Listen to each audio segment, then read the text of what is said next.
Hi, this is Anne. This is Vidya. And this is Michelle. And we did our presentation on women in Morocco.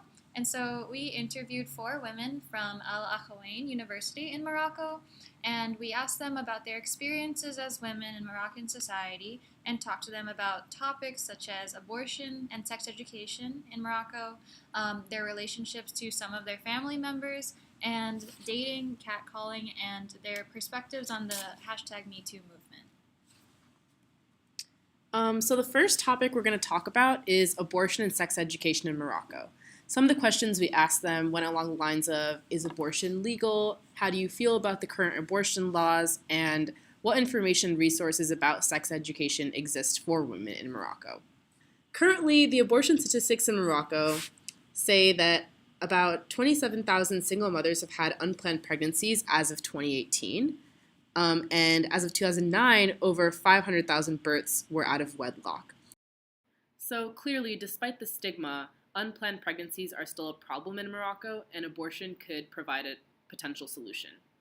The current laws say that abortion is not punishable if pregnancy results from incest, or if the person concerned has a mental disorder, or if the fetus has a serious malformation or genetic disease. Those are the 3 situations in which it would not be punishable, but all other situations would be punishable by law.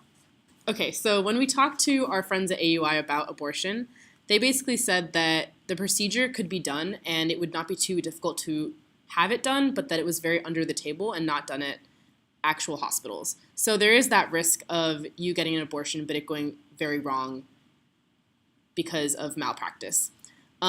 Also, these practitioners who give out the abortions do not consent to giving abortions to women under the age of 18 at the risk of getting arrested if something does go wrong, because you're dealing with a minor and the laws are different in that case. It's also considered very shameful to get an abortion in Moroccan society, so it's not very much talked about, and it's not something that is encouraged by any means as a form of birth control. But at the same time, there's a kind of culture where women are expected not to put themselves in situations that would warrant an abortion in the first place. So sex before marriage is highly discouraged, and in general, if a woman does get pregnant, there's a sense of shame surrounding it, and usually she would end up just giving birth rather than having the abortion and then giving the baby up for adoption if she can't support it. And the cost of abortion seems to be about $300 to $900, and you barely ever see it talked about in movies or television.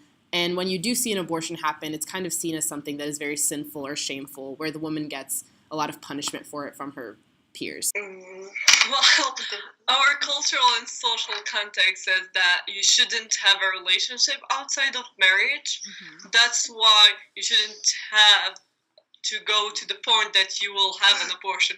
But on the Muslim, our constitution is based on the Muslim laws, and it's from a religious point of view, it's haram. That means we can do it. So that's why it's illegal.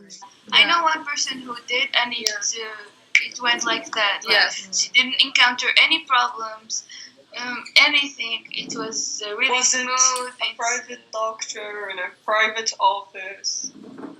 No, it's not a hospital. Yeah, it's not a hospital. Not in an hospital. It's a private doctor. It's like a clinic. Yeah. It's like it's illegal, but still people do it because you have the money, and you can just make it go right if you have the means. Morocco has 2 forms of education. There's the French educational system and the Arabic educational system. And underneath the French system, there is a lot of open sex education. So one of the girls that we interviewed said that she did get a lot of information regarding birth control and having safe sex and things like that. But the other girls who went under the Arabic system did not receive any of that information. Then we asked them about whether or not they were able to talk to their parents or their family about having an abortion or about having sex. And they said that generally it was a little bit taboo, but depending on the dynamics of the family, it's okay to talk to your mother about it. And she would kind of give you all the information you need regarding relationships, sex, dating, things like that. But in general, sexuality is definitely a social taboo, and it's kind of avoided in common conversation.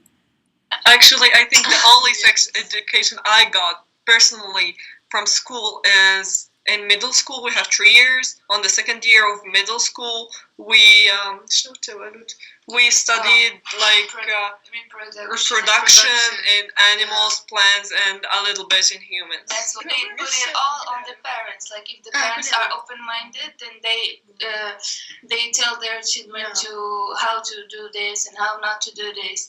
But if the parents also don't have any idea about this and don't want the children to know anything, they don't tell anything.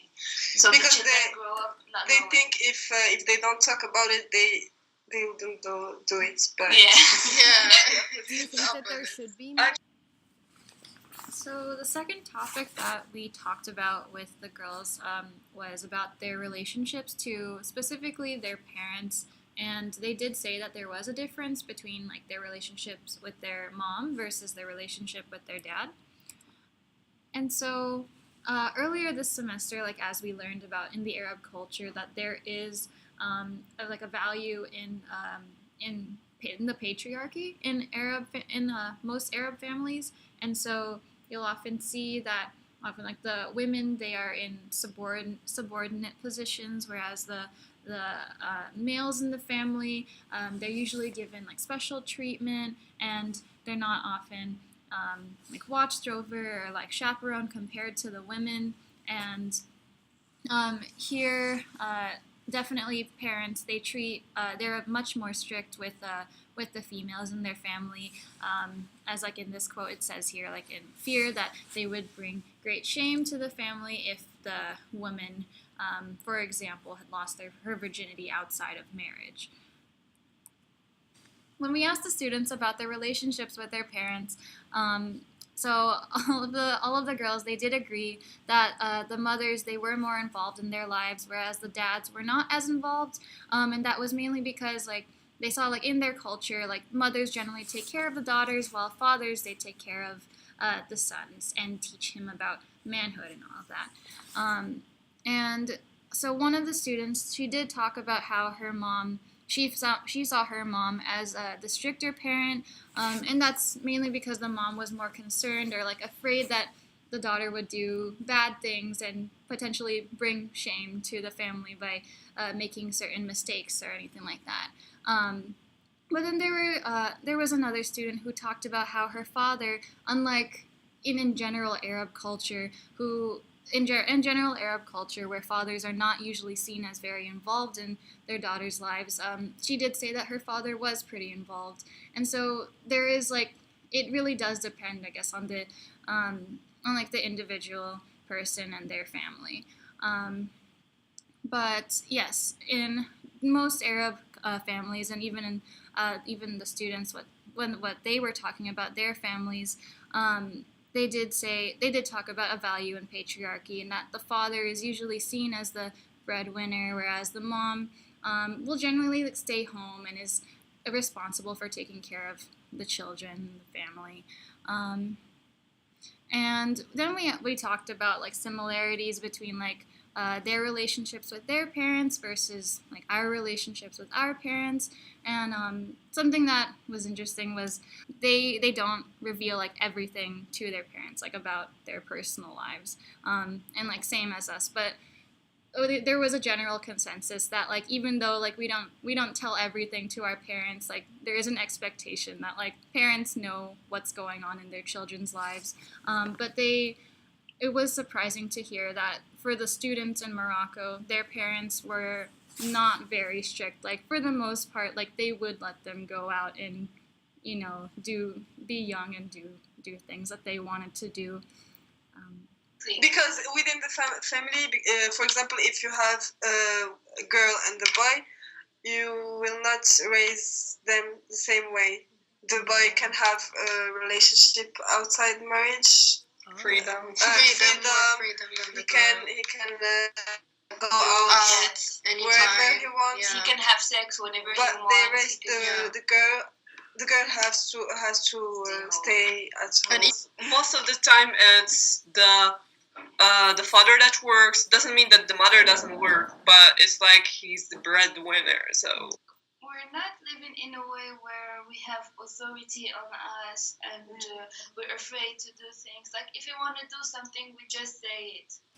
And lastly, we talked about dating, catcalling, and the Me Too movement, mostly focusing on their relationship with men and how young women view men and men as their peers specifically now that they're in an educational environment with men and women. And so when we asked about dating, they were pretty adamant about the fact that like they do go on dates and their dates are very much the same as ours. Couples will definitely go out together, go out for meals, go out to the movies. But PDA is generally more restricted. Like they said, you never see any PDA on campus specifically because parents might be visiting and might see young couples together and think, oh no, my children are getting involved with that. So there still definitely is like some taboo surrounding the dating culture, but it is definitely something that goes on anyway. Similar to that, girls often wouldn't bring their boyfriends home to visit, or, I mean, they might tell their mothers about it and their fathers about it, but I think usually it would be pretty, like, hush-hush, not spoken about.